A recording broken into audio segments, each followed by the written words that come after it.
Merci à Vincent de Molejac d'avoir accepté notre invitation. Bon, dans ce livre, La société malade de la gestion, d'abord peut-être dire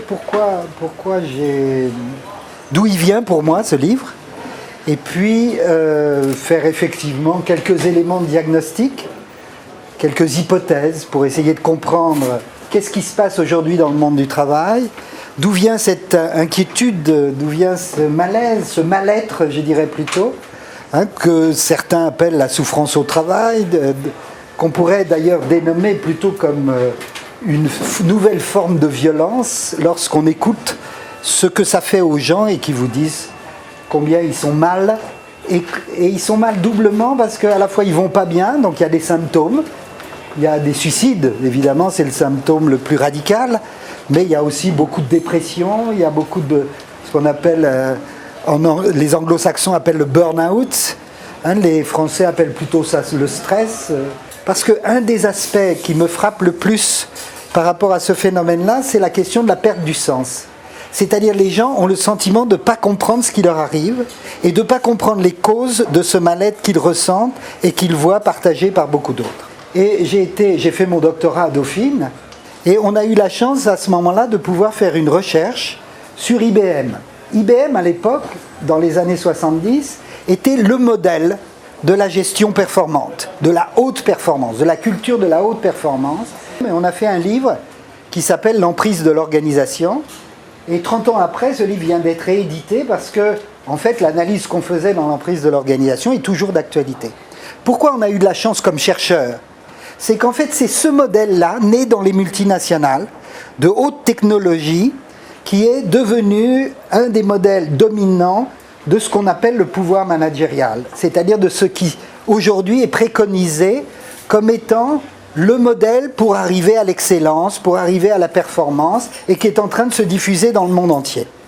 Ce qu'il faut bien comprendre, c'est qu'il est né effectivement dans les entreprises de type IBM, de haute technologique de pointe, et il s'est présenté comme un modèle extraordinairement performant, extraordinairement humain.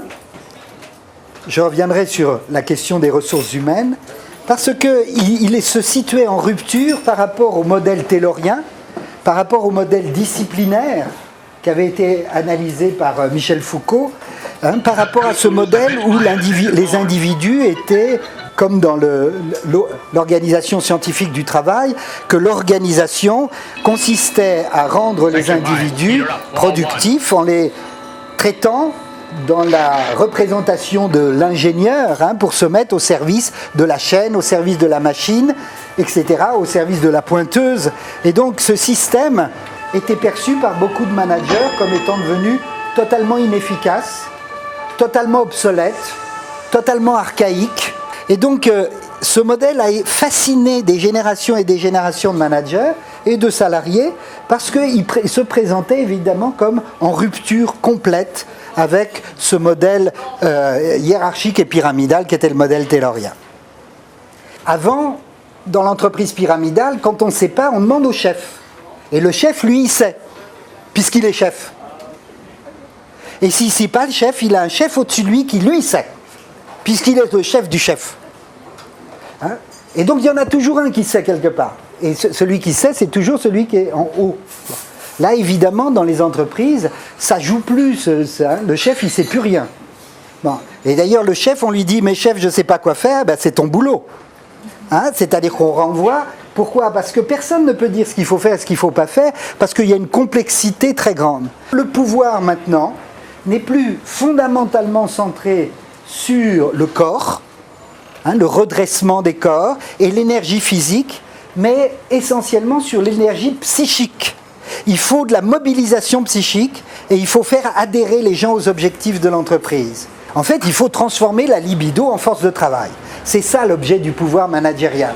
Les modes, les outils de management sont essentiellement conçus pour produire l'adhésion, pour produire l'identification, pour produire la mobilisation psychique. Le paradoxe va devenir une des clés de ce nouveau pouvoir. Avec le développement, le déplacement du pouvoir du corps à la psyché, c'est que si la psyché est en difficulté, c'est pour deux raisons. La première, c'est qu'elle est mise sous pression, je vais y revenir, c'est-à-dire que c'est l'essentiel de l'énergie libidinale qui doit maintenant être transformée en force de travail, et que deux, les individus sont mis dans des situations paradoxales, des injonctions paradoxales. On ne parle plus de licenciement, on parle de protection et de sauvegarde de l'emploi, c'est ça.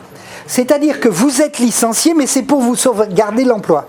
Ce n'est pas une injonction qui est paradoxale, un double-bind, comme disent les psychologues.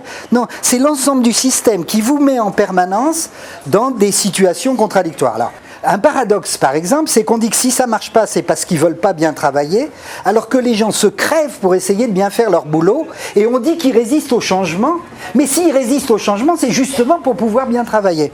Aujourd'hui, on considère que la qualité totale, le zéro défaut, etc., c'est la norme, c'est normal. Comme si on pouvait effectivement fonctionner dans l'idéal. Alors que c'est évident que la vie ne peut pas correspondre à cet idéal. Et donc les gens intériorisent le fait que si ça ne marche pas, c'est effectivement parce qu'ils ne sont pas à la hauteur. Et c'est ça le gros piège et l'illusion de l'excellence. N'importe quel psychanalyste vous explique très vite que c'est un phénomène très contradictoire. À la fois, c'est ce qui vous donne du dynamisme, de l'énergie, et en même temps, il y a un risque de dépression parce que si le moi n'est pas à la hauteur des exigences de l'idéal, il s'effondre. D'abord, sa vie a plus de sens, plus de goût, etc. Et puis, on retourne l'agressivité contre soi en disant si j'y arrive pas, c'est parce que je suis nul, c'est parce que je suis mauvais, c'est parce que je suis plus à la hauteur de ça. Et le management par objectif fonctionne comme ça. Il fonctionne en vous donnant des objectifs, vous vous démerdez sur les moyens, l'important c'est les résultats. Et le paradoxe, il est où? C'est qu'aujourd'hui, on se fout comme de l'an 40 de vous donner les moyens pour atteindre les objectifs. Pire, on vous donne l'injonction de faire mieux avec moins, comme si c'était possible. Si l'entreprise réussit, ça va vous réussir. Si vous réussissez, ça bénéficie à l'entreprise. Le contrat avec l'entreprise n'est pas seulement un contrat de travail, c'est aussi un contrat psychologique. C'est-à-dire, cette idéologique, ce n'est pas seulement l'entreprise qui est productive, c'est vous qui êtes productif. Et que ça, c'est la grande victoire du capitalisme. Le moi de chaque individu est devenu un capital qu'il faut faire fructifier. Le paradigme objectiviste, c'est quoi? C'est que la réalité n'existe qu'à partir du moment où on peut la mesurer. Le rapport Legeron-Nass, c'est le rapport qui a été fait pour Xavier Bertrand par un psychiatre et un statisticien sur les risques psychosociaux au travail. Bel euphémisme. Risques psychosociaux au travail, ça ne choque personne. En fait, c'est quoi? C'est le constat de la montée de ce mal-être, du stress, etc. Et qu'est-ce qu'il dit ce rapport? C'est hallucinant. Il faut le lire. Non, ne le lisez pas. Il faut le comprendre. Ils disent, comme les milieux scientifiques ne sont pas d'accord sur les causes du stress, nous, on ne peut pas discuter là-dessus. Donc il faut qu'on fasse la preuve scientifique et objective que le stress existe. Pour faire la preuve objective et scientifique que le stress existe, on va construire un indicateur global. Ça veut dire que, évidemment, toute approche subjective du malaise au travail, etc., est suspect. On met en place aujourd'hui le management par la qualité. Et qu'est-ce que vous disent les gens? Ils vous disent que pour pouvoir mesurer la qualité de ce qu'ils font, ils ne peuvent plus travailler. Ils sont empêchés de travailler. Et ils passent des heures à monter des trucs et à traduire leur activité en indicateurs, et ça produit surtout un malaise supplémentaire qui est de dire « mais ça ne fait pas de sens ». C'est-à-dire la façon dont est mesurée la qualité, pour moi, ça ne mesure pas la qualité de ce que je fais effectivement. Deuxième paradigme, le paradigme utilitariste. Utilitariste, ça veut dire que vous ne pouvez prendre en compte ce que vous produisez qu'à partir du moment où c'est utile. Il faut que ça serve à quelque chose. Et à quoi sert la sociologie? Est-ce que c'est bien utile ce que je vous raconte ce soir? Sans doute pour le comité directeur de la SNCF, non, puisque le comité directeur de la SNCF a décidé il y a 2 mois d'arrêter toutes les recherches à caractère sociologique. Voilà ce que je souhaitais vous présenter. Je vous remercie.